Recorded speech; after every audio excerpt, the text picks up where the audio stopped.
Brendt Christensen faces life in prison for the murder of Zhang Yingying. Does the punishment befit the crime? And a report from the U.S. government has declared that China's People's Liberation Army is only participating in humanitarian work as a self-serving act.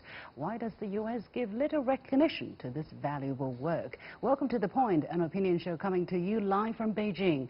I'm Li Xin.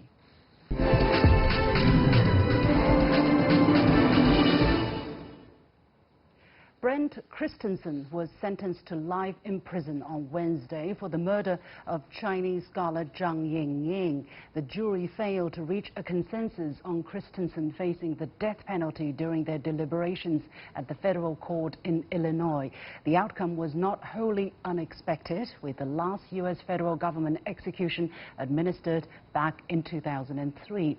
What might have caused the jury to opt for a life sentence over capital punishment? Has justice been served? Joining me over the phone is Michael Zhang, attorney based in Los Angeles, and from Boston, Jason Chen, a criminal defense lawyer based in Boston. And here in the Beijing studio, I'm joined by Einar Tangen, former U.S. criminal prosecution and defense lawyer. Gentlemen, welcome to The Point. Just very briefly about the background of this case. Now, Zhang Yingying was born in 1990. She was 26 when she was killed. She became a visiting scholar at the University of Illinois at Urbana-Champaign in April 2017. And 2 months later, after she arrived in the U.S., she went missing on her way to sign the lease contract for an apartment. 20 days after her disappearance, Brendt Christensen, a former PhD student at the same university, was identified as a suspect. Now, he was soon arrested, but he pleaded not guilty. And the trial lasted 2 years. According to the prosecutors, and also admitted to by Christensen, Zhang was raped, beaten, and decapitated inside the suspect's apartment. Zhang's parents wanted to see Christensen face the death penalty, but the jury couldn't reach a unanimous decision, as I said, and Christensen was only sentenced to life in jail without parole. Meanwhile, Zhang's body has still not been found, and Christensen has yet to disclose exactly what he did with Zhang's body. So, Einar, let me go to you first. What is the role of the jury in the American courts, and what might have prevented the jury from reaching a unanimous consensus? In this particular case, the jury had to make two findings. First, guilt. They did that after 2 hours. It was a very, very short deliberation time. Then they went into a longer session to determine whether the death penalty was warranted. But the death penalty is a very, very difficult issue for most juries, because some of them, for religious reasons or other reasons, will just say they're not willing to do that because literally they're sentencing somebody to death. So it's not unusual for people getting together, not being able to reach a consensus on this. Not consensus, unanimous verdict. Position. So, Jason, let me go to you here. Were you surprised at all about the outcome? And do you think this has been a fair trial? It's difficult to say. I mean, the thing is, I was somewhat surprised regarding the actual verdict regarding the death sentence. I'm not so surprised in terms of the reason behind it. In terms of society, it seems like the feelings regarding the death penalty, most people are against it at this point in terms of society. However, given the facts regarding this particular case and the cruel and atrocity that was essentially connected to it, and the prosecutor essentially pointing out that there was essentially a little remorse on the behalf of the defendant, I was somewhat surprised in terms of the result that they did not choose to pick the death penalty in this particular matter. Let me go to Michael here too, and get Michael's answer to this question. Do you think, Michael, that this has been a fair trial? Were you surprised with the fact that the jury couldn't reach a decision, and hence Christensen was handed life imprisonment instead of death penalty, which was sorted by the parents of the victim? Well, thank you for having me, Liu Xin. I've been following this case for over 2 years, and I truly understand the sentiment, here in the United States and also in China.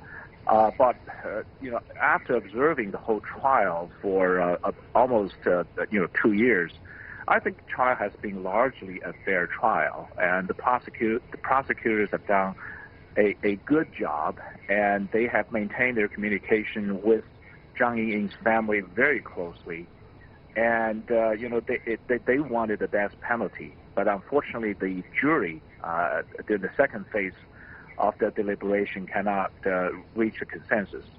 But all in all, I think the trial has been fair, and that was expressed by Zhang's family members after the jury made the final finding. Cannot reach the consensus, and it has been. I understand it has aroused tremendous sentiments in China and the United States, but in my personal opinion, I think the trial has been largely fair. What are the bases of your judgment here? I mean, you say it's a fair trial. On what basis are you saying it has been a fair trial? Now, Christensen has yet to disclose where the body is, which is a question to many people who are actually even very knowledgeable of the U.S. jury system.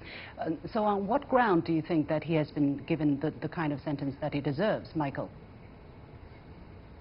As the two gentlemen before me have already indicated, the death penalty, in the United States, the attitude toward death penalty has changed in the past 20, 30 years. And, as in your leading story, you also indicated that, the last death penalty executed was many years ago, over 16 years ago. That was related to the Oklahoma City bombing. Timothy McVeigh killed hundreds of people. And even for that case, it took many years for McVeigh eventually executed. So, Michael, can I take it in this way that you're basically saying the jury decided that Christensen shouldn't be sentenced to death not because his crimes didn't warrant it, but because they believe that the death penalty should be abolished, or increasingly. Einar, what is your reaction here? Well, I'm not in favor of not having a death penalty. Well, I should say I am in favor of it, especially for crimes like this. This is not a person who's going to be redeemed. And basically, he's going to be sent to a jail cell. He'll be probably held in solitary confinement for 23 hours a day. But it's going to cost the state about $80,000 a year to do this. So if you start looking at how long he could possibly live, you're talking about millions of dollars, resources that could be used for something else. I think it's a definition of cruel and unusual punishment to put somebody in a box who you never intend to release until he dies. So at this point, I think it would be better for all concerned if he were in fact put to death. But this is subject to a system. It's not been things. Timothy McVeigh was killed in 2001. There were two others after him, but none since 2003. The opinion about capital punishment has changed. Yes, in the 1990s, for certain capital punishments, it was almost 80% of the people were in favor of it. Today, it's about 55%. So things do change on this. There's a lot of reaction. There was a seeking of the death penalty as to the Boston bombers, the people who set the bombs that also killed another Chinese person during the running of the Boston Marathon. These things are going to excite people. But the issue is really from a resource base, do you want to keep these once they have been given a fair trial? I mean, Obama administration was very leery of the death penalty simply because he saw an inordinate number of minorities, African Americans and Latinos, who were being sentenced to death without fair trials. So once you get past that fair trial, then the question becomes, what is cruel and unusual, and what is a good use of resources? Jason, what is your take on the same issue here? I mean, I think it's two different issues here. The question if there was a fair trial seems like both sides were able to present evidence that really highlighted their strengths and weaknesses in terms of their cases. Ultimately, it's difficult to say, and we'll never know why each juror decided the way that they did, and they were not able to come up with a unanimous verdict. So that's going to be difficult to say if it's something regarding their own personal life. And there's a bunch of questions that people are asked prior to even sitting on a jury to see if they're biased in any type of way or prejudiced prior to even hearing the evidence. But it certainly seems like the defense his strategy from the beginning, even with the underlying offense prior to getting to the death penalty phase, was to try to humanize the defendant as much as possible in trying to keep him alive, not necessarily fighting the underlying murder itself. In terms of where this country is going, Illinois as a state has abolished the death penalty, and the only place where they could have brought essentially a death penalty case was in federal court, which happened in this particular matter. In terms of the result and justice, I mean, that's always a difficult thing in terms of people's views on these types of subjects. Sure. Let's focus on this case, and I think you brought up, Jason, a very important question which I want to ask here, because I understand there are 7 aggravating factors versus 49 mitigating factors, meaning the team for the parents of Zhang Yingying has these 7 factors presented to the jury, saying death penalty should be implied, whereas the defense team of Christensen came up with 49 factors for the jury to say he did this thing, but he shouldn't be sentenced to punished by capital punishment. So, Michael, has the result of this sentencing been the outcome of a very aggressive and very successful defense tactic, defense strategy, or has it been really, law over, how should I say, law prevailing a crime? Yes, Liu Xing, I agree with Jason. Obviously you asked 2 different questions. One is whether the trial has been fair, and I agree with Jason that I think largely the trial has been fair, and both defense and the prosecution had an opportunity to present a very strong case, especially the prosecutors. In this case, you mentioned at the second phase, the prosecutors presented several factors, tried to persuade the jury to give the death penalty, and in the meantime, the defense attorneys put a very strong defense by law. Even Christensen, the killer, deserved a very zealous representation of his defense attorney. I think the defense attorneys here did what they should do. But whether it is fair to abolish the death penalty, or whether it is fair for the jury not to reach a consensus on giving Christensen the death penalty, that to me is a philosophical question, and it's going to be debated forever. Okay, Einar, let me put this question to you. Do you think the result was the success of the defense team over the success of the defense team for Christensen over the defense team for Zhang Yingying and his parents? Obviously, it was a victory for the defense. They admitted right off the bat that he had killed her. They were trying to humanize him to avoid the death penalty. They succeeded in getting what they wanted.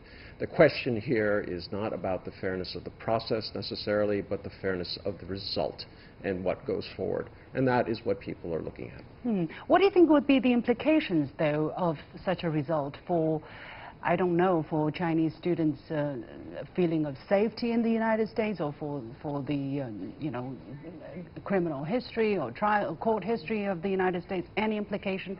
Einar, please be brief. Yes, the number of students, Chinese students going to the U.S. is already down by 5%. Incidents like this will drive it further down. This combination of the trade war, the kind of suspicion of Chinese students and scholars, and this physical danger does not bode well. Jason, what is your answer to the question? I think even where a case like this was brought, an incident of this could happen, I think it certainly brings people more aware of these issues. And where that happens, certainly institutions and people here need to start making changes to make sure that all students, whether international or not, feel safe and are in a safe environment so they can come to do what they want to do, which is learn. And no one in that situation should be in any type of danger. So I think that change is already starting, and I think it's important that we continue to make sure that these institutions are safe for anybody who is there. All right, we're going to leave it there. Many thanks to my guests, Michael Zhang in Los Angeles, Jason Chen in Boston, and Einar Tangen here in the studio.